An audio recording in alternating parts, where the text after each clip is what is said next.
ಕಥೆಯನ್ನು ಹೇಳಬೇಕು, ನಮ್ಮ ನಾರ್ತ್ ಕರ್ನಾಟಕದಲ್ಲಿ ಆಗ್ತಿರ್ತಕ್ಕಂಥ ಕೆಲವೊಂದು ಆಚಾರ ವಿಚಾರಗಳನ್ನ ಸಿನಿಮಾದ ಮೂಲಕ ತೋರಿಸಬೇಕು, ಅದು ಬೇರೆ ಲೆವೆಲಲ್ಲಿ ಹೋಗಿ ಮುಟ್ಟಬೇಕು ಅನ್ನೋದೊಂದು ವಿಚಾರ ಅಷ್ಟೇ.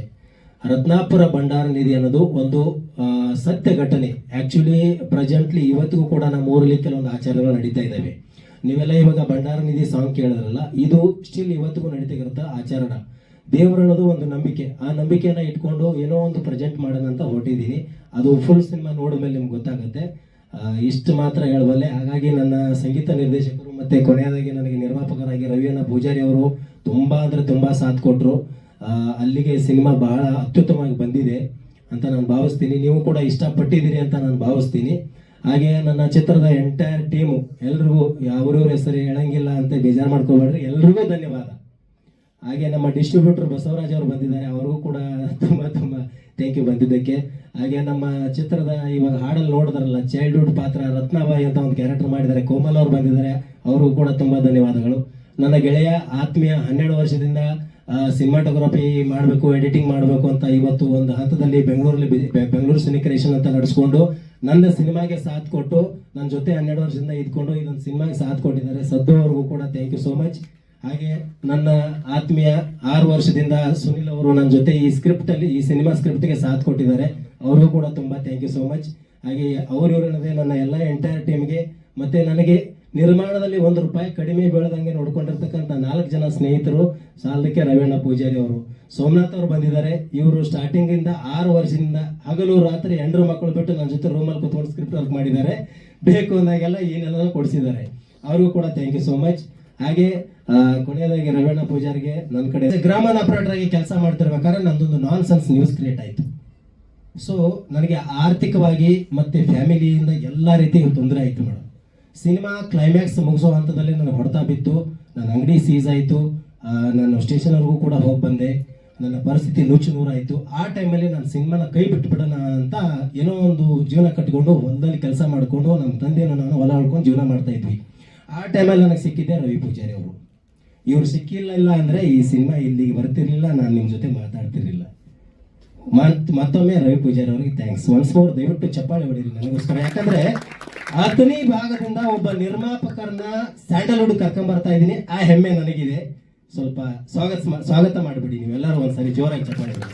ವೆಲ್ಕಮ್ ಸರ್, ಸ್ಯಾಂಡಲ್ವುಡ್ಗೆ ವೆಲ್ಕಮ್. ಯಾಕಂದ್ರೆ ಪ್ರೊಡ್ಯೂಸರ್ಗಳು ಸಿಗೋದೇ ದೊಡ್ಡ ಅಪರೂಪ, ನಿಮಗೆಲ್ಲ ಗೊತ್ತಿದೆ, ಅದು ಹೊಸ ವಿಷಯ ಅಲ್ಲ.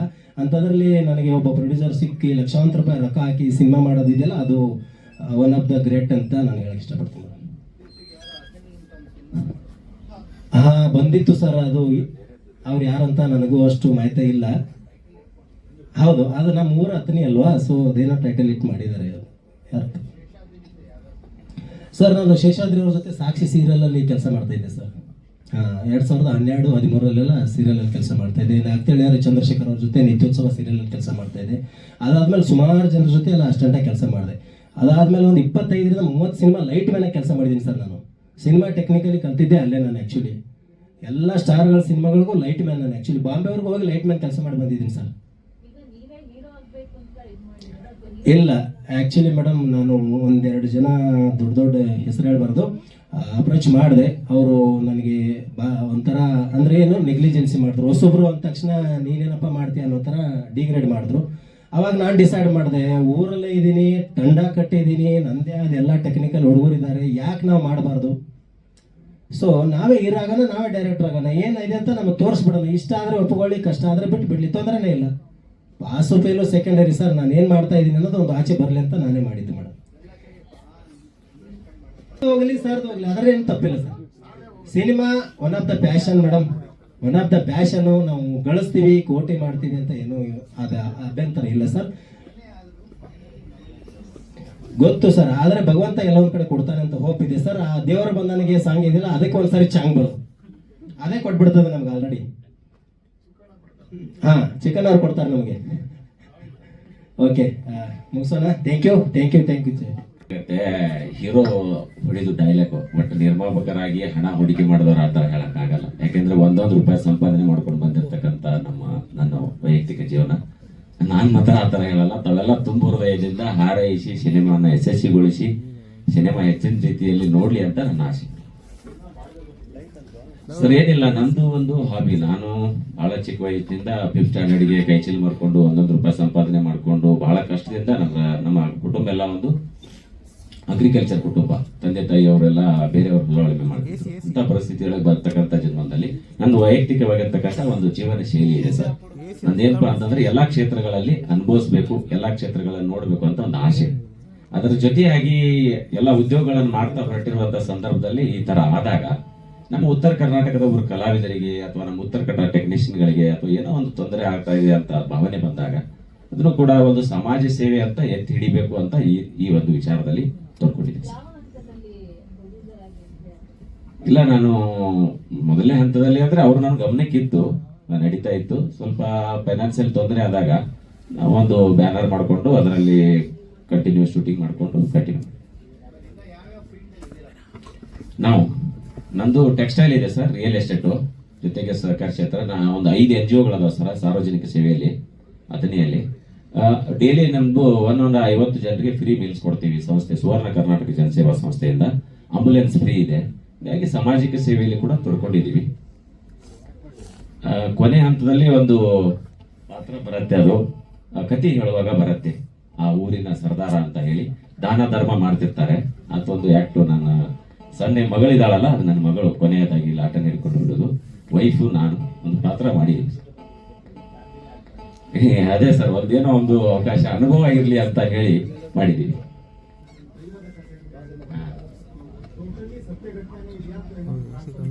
ಇಲ್ಲ, ಅದು ಕಾಲ್ಪನಿಕ ಅಂತ ಬರಲ್ಲ. ಸೊ ಈಗ ಅವ್ರವ್ರ ಮೈಂಡಿಗೆ ಬಿಟ್ಟಂತ ವಿಚಾರ. ನಮ್ಗೆ ಇವ್ರು ಹೇಳಿದ ಹಾಗೆ ನಾವು ಮಾತ್ರ ನಮ್ಮಲ್ಲಿ ಭಂಡಾರ ನಿಧಿ ಇವತ್ತಿಗೂ ನೋಡ್ರಿ ಶ್ರಾವಣದ ಸುಮಾರು ನಡೀತಾವು. ಹಿಂಗಾಗಿ ಅದು ನಾವು ಅನ್ಕೊಂತೀವಿ, ನಮ್ಮ ಭಾವನೆ ಅನ್ಕೋತೀವಿ, ನಾವು ಸತ್ಯ ಅನ್ಕೋತೀವಿ. ಇತಿಹಾಸದಲ್ಲಿ ಇರ್ತಕ್ಕಂಥದ್ದು ನೋಡಿ ಅಂತ. ಬಹುಶಃ ಈ ಭಾಗದ ಜನರಿಗೆ ಪರಿಚಯವೇ ಇಲ್ಲ. ಭಂಡಾರ ಜಾತ್ರೆ ಅಂತ ಇತ್ತೀಚೆಗೂ ಕೂಡ ನಡೆದಿದೆಯಂತೆ. ಅಂದ್ರೆ ಅರಿಶಿಣದ ಒಂದು ಓಕುಳಿ ತರ ಆಡುವಂಥದ್ದು ತುಂಬಾ ಪ್ರಚಲಿತ ಆ ಭಾಗಗಳಲ್ಲಿ ಅಲ್ವಾ.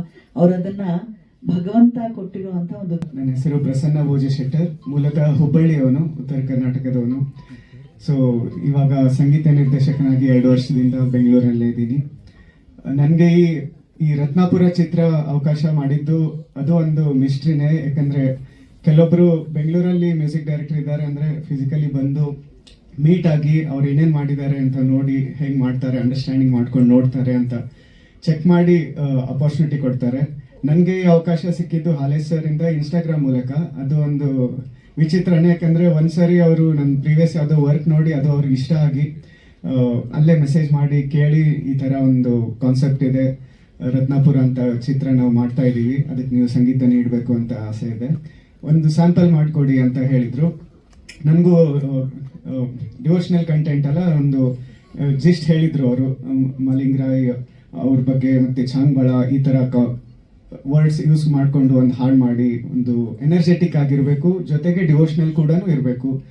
ಸೊ ನಾನು ಬೇಸಿಕಲಿ ಶಾಸ್ತ್ರೀಯ ಸಂಗೀತ ಬಂದಾಗ ಆ್ಯಕ್ಚುಲಿ ನಾನು ನಿಮ್ಮವನೇ. ಯಾಕಂದರೆ ನಂದು MA journalism and mass communication. ಎಲ್ಲಂದರೆ ಆಕ್ಸ್ಫೋರ್ಡ್ ಕಾಲೇಜಲ್ಲಿ ಸ್ಟಡಿ ಮಾಡಿದ್ದೆ, ಓದಾದ್ಮೇಲೆ ಲಾಕ್ಡೌನ್ ಆಯಿತು. ಲಾಕ್ಡೌನ್ ಆದಮೇಲೆ ಒಂದು ಪತ್ರಿಕೆಯಲ್ಲಿ ವರ್ಕ್ ಮಾಡ್ತಾ ಇದ್ದೆ ಆಲ್ರೆಡಿ. ಎಲ್ಲ ಟೆಕ್ನಿಕ್ ಕಲ್ತಿದ್ದೆಲ್ಲ ನಾನು MA ಜರ್ನಲಿಸಮಲ್ಲಿ ಆಕ್ಸ್ಫೋರ್ಡ್ ಕಾಲೇಜಲ್ಲೇ.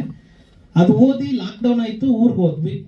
ಕರೋನಾನು ಬಂತು, ಪಾಸಿಟಿವ್ ಬಂದ ತಕ್ಷಣ ಊರಿಗೆ ಹೋಗಿ ಹಾಸ್ಪಿಟ್ಲಲ್ಲಿ ಇನ್ನೇನು ಹೋಗಿ ಕದ ಮುಟ್ಟಿ ಅಲ್ಲಿ ಅಮ್ಮನ ನೋಡಿಕೊಂಡು ಇಲ್ಲಪ್ಪ ಇನ್ನೊಂದಿಷ್ಟು ದಿನ ಒಂದು ಸ್ವಲ್ಪ ಅವ್ರಿಗೆ ನೀನು ಫೋಟೋಗ್ರಫಿ ಸಿನಿಮಾಟೋಗ್ರಫಿ ಹೇಳೋದಿದೆ ಅಂತ ಹೇಳಿ ವಾಪಸ್ ಕಳಿಸ್ದ. ಅಲ್ಲಲ್ಲಿ ಕೊನೆಗೆ ಹೋಗಿದ್ದೆ, ಅಲ್ಲೂ ಸದ್ದು ಮಾಡಿ ಬಂದಿದ್ದೀರಾ. ಹೋಗಿ ಲಾಸ್ಟ್ ಬಂದೆ, ಲಾಕ್ಡೌನ್ ಆಯಿತು. ಮನೇಲಿ ಭಯ. ನಂದು ಬಿಜಾಪುರಿಂದ ಒಂದು 40 ಕಿಲೋಮೀಟರ್ ಚಿಕ್ಕ ಹಳ್ಳಿ, ಹನುಮಾಪುರ ಅಂತೇಳಿ. ಓಕೆನಾ. ಅಲ್ಲಿ ನಾನು ಏನು ಮಾಡಿದೆ, ಲಾಕ್ಡೌನ್ ಆಯಿತು. ಇರೋನೇ ಒಬ್ಬನೇ ಮಗ, ಇರೋರಿಗೆ ಸಿಂಗಲ್ ಪೇರೆಂಟ್ಸ್ ಮದರ್ ಇರೋದು. ಬೇಡ, ಇನ್ನು ಬೆಂಗಳೂರಿಗೆ ಹೋಗೋಕ್ಕೆ ಹೋಗ್ಬೇಡ, ಸವಾಸನೂ ಬೇಡ, ತುಂಬ ಜಾಸ್ತಿ ಕೊರೋನಾ ಇದೆ, ಹೋಗೋಕ್ಕೆ ಹೋಗ್ಬೇಡ, ಮೊದಲೇ ಹಿಂಗಾಗಿದೆ, ಹೋಗ್ಬೇಡ ಅಂತ ಮನೇಲಿ. ಸರ್ ಹಳ್ಳಿಯಲ್ಲಿ ಕೂತ್ಕೊಂಡು ಏನು ಮಾಡಲಿ ಸರ್? ಓಕೆನಾ. ಉಳ್ಬೇಕು ಅಲ್ಲ, ಓಕೆನಾ, ಕೆಲಸ ಮಾಡಬೇಕು. ಬಟ್ ನಮ್ಮ ತಾಯಿಯವರು ನಮಗಿರೋದೇ ಗದ್ದೆ ಇಲ್ವಲ್ಲ, ಹಳ್ಳಿಯಲ್ಲಿ ಇದ್ಕೊಂಡು ನಮ್ಮ ತಾಯಿಯವರು ಟ್ರೈಲರಿಂಗ್ ಮಾಡ್ತಾ ಇದ್ದಾರೆ. ಮಗನ ಎಷ್ಟು ಕಷ್ಟವಾದಷ್ಟು ಓದಿದ್ದಾರೆ. ನಾನು MA ಜರ್ನಲಿಸಮ್ ಓದಬೇಕಾದ್ರೆ ನನ್ನದಂತೆ ನಾನು ಸ್ವಲ್ಪ ಇನ್ನೇನು ಊರಲ್ಲಿ ಏನು ಮಾಡಬೇಕು ಅನ್ನೋಗ ನನಗೆ ಬಂದಿರೋದು ನನಗೆ ಗೊತ್ತಿರುವಂಥ ಕೆಲಸ ಫೋಟೋಗ್ರಫಿ ಇಲ್ಲ ಫೋಟೋಗ್ರಫಿ ಸ್ಟುಡಿಯೋ ಮಾಡ್ತೀನಿ, ವಿಡಿಯೋ ಎಡಿಟಿಂಗ್ ಸ್ಟುಡಿಯೋ ಮಾಡ್ತೀನಿ ಅಂತ ಬಿಜಾಪುರದಲ್ಲಿ ಸ್ಟಾರ್ಟ್ ಮಾಡಿದೆ. ಸ್ಟಾರ್ಟ್ ಮಾಡಿ 1 ವರ್ಷ ಆಯಿತು. ಇಲ್ಲ ನಾನೇ ಕ್ಯಾಮ್ರಾ ತೊಗೊಂಡಿದ್ದೀನಿ, ಆಮೇಲೆ ಕ್ಯಾಮ್ರಾ ರೆಂಟಿಗೆ ಮಾಡಿಸೋಣ, ಮಾಡಿಬಿಟ್ಟು ಎಲ್ಲ ಟೆಕ್ನಿಕಲ್ ಗೊತ್ತಿದೆ, ಶೂಟ್ ಮಾಡೋಕ್ಕೆ ನಾವೇ ಸ್ಟಾರ್ಟ್ ಮಾಡೋಣ. ಸ್ವಲ್ಪ ಸ್ವಲ್ಪ ದುಡ್ಡು ಕೂಡಿಸ್ಕೊಂಡು ಎಲ್ಲರೂ ಕೂಡಿಸ್ಕೊಂಡು ಶೂಟ್ ಮಾಡಿದ್ವಿ. ಆಲ್ಮೋಸ್ಟ್ ಅರ್ಧ ಕಂಪ್ಲೀಟ್ ಆಯಿತು. ಕಂಪ್ಲೀಟ್ ಆದಮೇಲೆ ಇನ್ನು ಬಜೆಟ್ ಪ್ರಾಬ್ಲಮ್ ಅದು. ಅಷ್ಟೊತ್ತಿಗೆ ನಂದು ಸ್ವಲ್ಪ ಬಿಸ್ನೆಸ್ ಜಾಸ್ತಿ ಆಗ್ತಾ ಇತ್ತು ಫೋಟೋಗ್ರಫಿ, ಯಾಕಂದರೆ ಅಲ್ಲಿವರೆಗೂ ವೆಡ್ಡಿಂಗು ಪ್ರೀ ವೆಡ್ಡಿಂಗ್ ಇರಲೇ ಇಲ್ಲ. ಇವಾಗ ವೆಡ್ಡಿಂಗ್ ಪ್ರೀ ವೆಡ್ಡಿಂಗ್ ಸ್ಟಾರ್ಟ್ ಆದಮೇಲೆ ನಾನು ತುಂಬ ಬ್ಯುಸಿ ಆಗಿಬಿಟ್ಟೆ, ಕೆಲಸಗಳು ಸ್ಟಾರ್ಟ್ ಆಯಿತು. ಅದಾದಮೇಲೆ ನಾನು ಏನು ಮಾಡಿದೆ, ಇಲ್ಲ ಇಲ್ಲಿವರೆಗೂ ಮಾಡಿದ್ದೀವಿ ಇದೇನು ಬಿಟ್ಟು ಡ್ರಾಪ್ ಮಾಡೋ ಟೈಮಿಗೆ ಸರ್ ಬಂದರು, ರವಿಯಣ್ಣ ಸರ್, ಇಲ್ಲ ನಾನು ಬಜೆಟ್ ಹಾಕ್ತೀನಿ ನೀವು ಮಾಡಿ. ಓಕೆ, ಆವಾಗ ಏನು ಮಾಡಿದ್ವಿ, ಆಲ್ಮೋಸ್ಟ್ ಅಲ್ಲಿ ಮುಗಿಯೋ ಪೊಸಿಷನಲ್ಲಿ ಬಂದು ಎತ್ತಿ ಹಿಡಿದ್ರಲ್ಲ, ಅವ್ರಿಗೆ ಇನ್ನೊಂದು ಸರಿ ನಾನು ತುಂಬ ಧನ್ಯವಾದಗಳು ಹೇಳಬೇಕು. ಅದ್ರ ಜೊತೆಗೆ ನಾನು ಏನು ಮಾಡಿದೆ, ಇನ್ಸ್ಟಿಟ್ಯೂಟನ್ನು ಸ್ಟಾರ್ಟ್ ಮಾಡಿದೆ. ಬಿಜಾಪುರಲ್ಲೇ ಇನ್ಸ್ಟಿಟ್ಯೂಟ್ ಸ್ಟಾರ್ಟ್ ಮಾಡಿದ್ದೆ. Photography, cinematography, video editing and new born ಫೋಟೋಶೂಟ್ದೆಲ್ಲ ಸ್ಟಾರ್ಟ್ ಮಾಡಿದಾಗ ತುಂಬ ಪಬ್ಲಿಸಿಟಿ ಆಗಿ ವಾಪಸ್ ಬ್ಯಾಕ್ ಟು ಎಲ್ಲಿಗೆ ಬಂದೆ, ಬೆಂಗಳೂರಿಗೆ ಬಂದೆ. ಅಲ್ಲಿ 4 ಬ್ಯಾಚನ್ನು ನಾನು ಮಾಡಿ ಇಲ್ಲಿಂದ ಅಲ್ಲಿ ಬರ್ತಿದ್ರು ಸ್ಟೂಡೆಂಟ್. ಯಾಕೆ ಬರ್ತಿದ್ರು ಅಂತಂದರೆ, ನನ್ನ ಸಂಸ್ಥೆಯಲ್ಲಿ ಪ್ಯೂರ್ ಕನ್ನಡದಲ್ಲಿ ಹೇಳ್ಕೊಡ್ತೀವಿ. ಯಾವುದೇ ಪದಗಳು ಇಂಗ್ಲೀಷಲ್ಲಿ ಇರ್ಬೋದು ಹೊರಟ್ಬಿಟ್ರೆ, ಬಟ್ ಪ್ಯೂರ್ ಕನ್ನಡದಲ್ಲಿ ಹೇಳ್ಕೊಡೋದು. ನಾವು 92 ಹುಟ್ಟಿರೋದು. ಆ ಹುಟ್ಟೋ ಫೇಮಸ್ ಇದ್ದಾಗ ನಮ್ಮನೆ ಅವ್ರಿಗೇನು ಸರ್, ನಮ್ಮ ತಾಯಿಯವ್ರಿಗೆ ಇನ್ನು ನಾವು ಯಾವ ದೇಶದಲ್ಲಿ ಇದ್ದೀವಿ ಅಂತಲೇ ಗೊತ್ತಿರಲ್ಲ ಅಂಥ ಇದರಲ್ಲಿ ಅವನು ಯಾವನ ಸದ್ದಾಮ್ ಹುಸೇನ್ ಅಂತ ಹೆಸರು ಆ ಫೇಮಸ್ ಇದ್ದಾಗ ನಮ್ಗೆ ಇಟ್ಬಿಟ್ಟಿದ್ದಾರೆ. ನೀವು ನೋಡಿ, ಆಲ್ಮೋಸ್ಟ್ ಅಲ್ಲಿ 92, 93 ಇರೋರಿಲ್ಲ, ಆಲ್ಮೋಸ್ಟ್ ಅಲ್ಲಿ ಸದ್ದಾಮ್ ಹುಸೇನೇ ಅಂತಿರುತ್ತೆ. ಹಿಂಗಾಗಿ ಲೀಗಲಿ ಚೇಂಜ್ ಮಾಡ್ಕೊಳ್ಬಹುದು. ಸದ್ದು ಹೆಸರು ಚೆನ್ನಾಗಿದೆ. ಲೀಗಲಿ ಚೇಂಜ್ ಮಾಡೋಕೆ ತುಂಬಾ ಪ್ರೊಸೆಸ್ ಇದೆ, ಬಟ್ ಅದಕ್ಕೆ ನಾನು ಎಲ್ಲರೂ ಸದ್ದು ಅಂತ ನಾನು ಪರಿಚಯ ಮಾಡ್ಕೊಳ್ಳೋದು. ನನಗೆ ಅದು ಹೆಸರು ಇಷ್ಟ ಇಲ್ಲ, ಅದಕ್ಕೋಸ್ಕರ ಸದ್ದು ಅಂತ ನಾನು ಪರಿಚಯ ಮಾಡ್ಕೊಳ್ಳೋದು. ಒಳ್ಳೇದಾಗ್ಲಿ ನಿಮ್ಗೆ. ಇನ್ನು ಅಸೋಸಿಯೇಟ್ ಆಗಿ ಅದ್ರ ವಿಲನ್ ಆಗಿ ಮಾಡಿದ್ದೀನಿ ರತ್ನಾಪುರ ಸಿನಿಮಾದಲ್ಲಿ. ಇಲ್ಲಿ ಬಂದಿರೋ ಎಲ್ಲ ಮೀಡಿಯಾ ಮಾಧ್ಯಮರಿಗೆ ನಮಸ್ಕಾರ, ಹಾಗೆ ವೇದಿಕೆ ಮೇಲೆ ಕೂತಿರೋ ಪ್ರತಿಯೊಬ್ಬರಿಗೂ ನಮಸ್ಕಾರ. ನಂತರ ಇವರು 12 ವರ್ಷ ಏನು ಸ್ಟ್ರಗ್ಲಿಂಗ್ ಇಲ್ಲ, 6 ವರ್ಷ ಆಯಿತು ಇವ್ರ ಜೊತೆ, ಹಾಲೇಶ್ವರ ಜೊತೆ ಸೇರಿ. ಸ್ಟಾರ್ಟಿಂಗ್ ಬಂದಾಗ ಇಲ್ಲ ನಾನು ಈ ಥರ ಒಂದು ರತ್ನಾಪುರ ಸಿನಿಮಾ ಅಂತ ಸ್ಟಾರ್ಟ್ ಮಾಡ್ಕೋತಾ ಇದ್ದೀನಿ, ಜೊತೆಗೆ ನಿಂತ್ಕೋತೀಯ ಅಂತ ಕೇಳಿದ್ರು. ಸೊ ನಾನು ಸ್ಟ್ರಗ್ಲಿಂಗ್ ರೇಸಲ್ಲಿ ಇರೋದ್ರಿಂದ ಇಲ್ಲ ಖಂಡಿತವಾಗಿ ನಾನು ಸ್ಕ್ರಿಪ್ಟ್ ವರ್ಕಲ್ಲಾಗಲಿ ಅದರಲ್ಲಾಗಲಿ ನಿಮಗೆ ಜೊತೆಗೆ ನಿಂತ್ಕೋತೀನಿ ಅಂದೆ. ಸೊ ಅವಾಗ ಸ್ಟಾರ್ಟ್ ಆಗಿರೋದು ಇದು. ಬೇರೆ ಯಾವುದೋ ಸಿನಿಮಾ ಆಫೀಸಲ್ಲಿ ರತ್ನಾಪುರ ಕತೆ ಉಟ್ಕೊಳ್ತು, ಬರ್ತಾ ತುಂಬ ಅಡೆತಡೆಗಳು ಬಂತು. ಇಲ್ಲ ನಾನೇ ಮಾಡ್ತೀನಿ, ಪ್ರೊಡ್ಯೂಸರ್ಸ್ಗಳ ಹತ್ರ ಹೋಗಿ ಕತೆ ಹೇಳಿದ್ರು, ಯಾವುದೇ ರೀತಿ ಸಪೋರ್ಟ್ ಮಾಡಿರಲಿಲ್ಲ. ಇಲ್ಲ ಏನೇ ಆಗಲಿ ಸುನಿಲ್ ನಾನೇ ಮಾಡ್ತೀನಿ, ನಾನೇ ಸ್ಟಾರ್ಟ್ ಮಾಡ್ಕೋತೀನಿ ಅಂತ ಶುರು ಮಾಡಿದ್ರು. ಅದಾದಮೇಲೆ ನಮ್ಗೆ ಸದ್ದೂರು ಅಷ್ಟೇನು ಪರಿಚಯ ಇರಲಿಲ್ಲ. ಸ್ಟಾರ್ಟಿಂಗ್ ಯಾರಿದ್ರು ಅನ್ನೋಕ್ಕಿಂತ ಕೊನೆಗೆ ಯಾರ್ಯಾರು ಉಳಿದವರು ಅನ್ನೋದು ತುಂಬ ಮುಖ್ಯ. ಸತತ ಪ್ರಯತ್ನದಿಂದ ಮೂಡ್ ಬಂದಿರೋದೇ ರತ್ನಾಪುರ ಸಿನಿಮಾ. ಇದಕ್ಕೆಲ್ಲರ ನಿಮ್ಮ ಪ್ರೀತಿ, ವಿಶ್ವಾಸ ಮತ್ತು ಆಶೀರ್ವಾದ ಬೇಕೇ ಬೇಕು. ಹಾಗೆ ರವಿ ಅಣ್ಣ ಅವರು ಆಮೇಲೆ ಸೆಟ್ ವರ್ಕ್ ಆಗಲಿ ಪ್ರತಿಯೊಂದರಲ್ಲೂ ಹೆಲ್ಪ್ ಮಾಡಿದ್ದೀನಿ ಸರ್. Okay, thank you. ಇನ್ನು ಸುರೇಶ್ ಚಿಕ್ಕಣ್ಣ ಅವರು ದಯಮಾಡಿ ತಿಳಿಸಿ, ರತ್ನಾಪುರ ಎಷ್ಟು ಅಟ್ರಾಕ್ಟ್ ಮಾಡ್ತು ನಮಗೆ? ಎಲ್ಲರಿಗೂ ನಮಸ್ಕಾರ.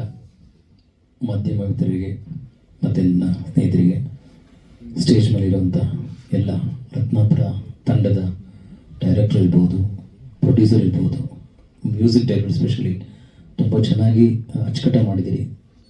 ಎಸ್ಪೆಷಲಿ ಅವರ ಟಚ್ ಬಂದುಬಿಟ್ಟು ಲೈಕ್ ತುಂಬ ಅಂದರೆ ಹಳೇದು ಮತ್ತು ಹೊಸದು ಎರಡು ಸೇರಿಸಿ ಮಾಡಿದ್ದೀರಿ ಹಾಡುಗಳು. ಫಸ್ಟ್ ಟೈಮ್ ಹಾಡುಗಳು ಕೇಳಿಸ್ಬಿಟ್ಟಾಗ ತುಂಬ ಇಷ್ಟ ಆಯಿತು. ಹಾಲೇಶ್ ಬಂದು ಹಾಡುಗಳು ಕೇಳಿಸಿದ್ರು.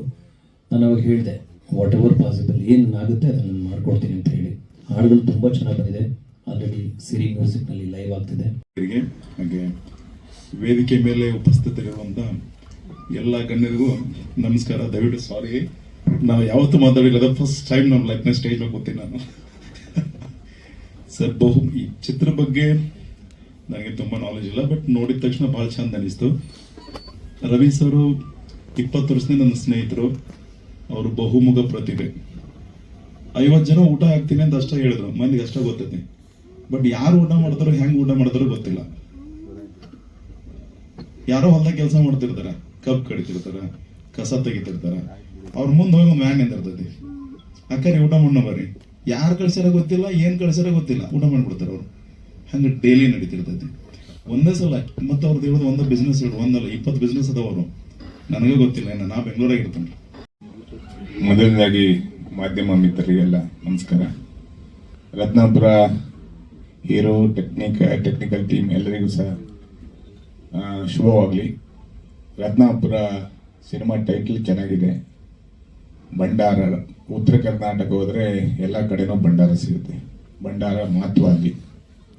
ನಾವೆಲ್ಲ ಇವತ್ತು ಐತಿಹಾಸಿಕ ಸಿನಿಮಾಗಳನ್ನ ಬಿಟ್ಟು ಇತಿಹಾಸದ ಸಿನಿಮಾಗಳನ್ನು ತೆಗಿಲಿಕ್ಕೆಲ್ಲ ಹೋಗ್ತಾ ಇದ್ದಾರೆ.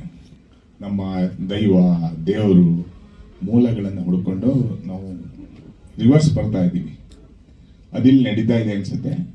ತುಂಬ ಚೆನ್ನಾಗಿ ಮ್ಯೂಸಿಕ್ ಹಾಡುಗಳು ತುಂಬ ಚೆನ್ನಾಗಿದೆ. ಹೊಸ ಪ್ರಯತ್ನ ಮಾಡಿದ್ದಾರೆ, ಲೈಟ್ ಇಲ್ಲದೆ ಪ್ರಯತ್ನ ಮಾಡಿದ್ದಾರೆ. ವಿಶೇಷವಾಗಿ ರವಿ ಪೂಜಾರಿ ಅವರ ಈ ಧೈರ್ಯಕ್ಕೆ ಮೆಚ್ಚಬೇಕಾಗತ್ತೆ. ಹೊಸ ಹುಡುಗರಿಗೆ ಒಂದು ಉತ್ತರ ಕರ್ನಾಟಕದ ಭಾಷೆಯ ಮೇಲೆ ಚಿತ್ರವನ್ನು ತೆಗಿತಾ ಇರುವಂಥ ತಂಡಕ್ಕೆ ಬೆಂಬಲ ಕೊಟ್ಟಿದ್ದಾರಲ್ಲ, ಅದಕ್ಕೆ ಮೊದಲನೇದಾಗಿ ಮೆಚ್ಚಬೇಕಾಗತ್ತೆ. ಯಾವಾಗಲೂ ಅನ್ನದಾತ, ಚಿತ್ರರಂಗಕ್ಕೆ ಅನ್ನದಾತ ಅಂದರೆ ಪ್ರೊಡ್ಯೂಸರ್ ದುಡ್ಡು ವಾಪಸ್ ತಂದು ಕೊಟ್ಟರು ಮಾತ್ರ ಹಾಲೇಶ್ ಅವರೇ ಮತ್ತೆ ನೆಕ್ಸ್ಟ್ ಸಿನಿಮಾ ತೆಗೋದು, ನೆಕ್ಸ್ಟ್ ಒಂದು 4 ಸಿನಿಮಾ ತೆಗಿತಾರೆ. ಪ್ರೊಡ್ಯೂಸರ್ ಇಲ್ಲ ಅಂದರೆ ಯಾವ ಹೀರೋನು, ಯಾವ ಡೈರೆಕ್ಟರ್ ಯಾರು ಏನು ಮಾಡೋಕ್ಕಾಗಲ್ಲ. ಅದಕ್ಕಾಗಿ ಯಾರು ಪ್ರೊಡ್ಯೂಸರ್ ಇದ್ದಾರೆ ಅವ್ರಿಗೆ ಯಾವ ರೀತಿ ನಾವು ಹಣ ವಾಪಸ್ ತಂದು ಕೊಡ್ಬೋದು ಅನ್ನೋದನ್ನ ನಾವೆಲ್ಲ ಚಿಂತೆ ಮಾಡಬೇಕಾಗತ್ತೆ. ಇವತ್ತು ಕನ್ನಡ ಸಿನಿಮಾ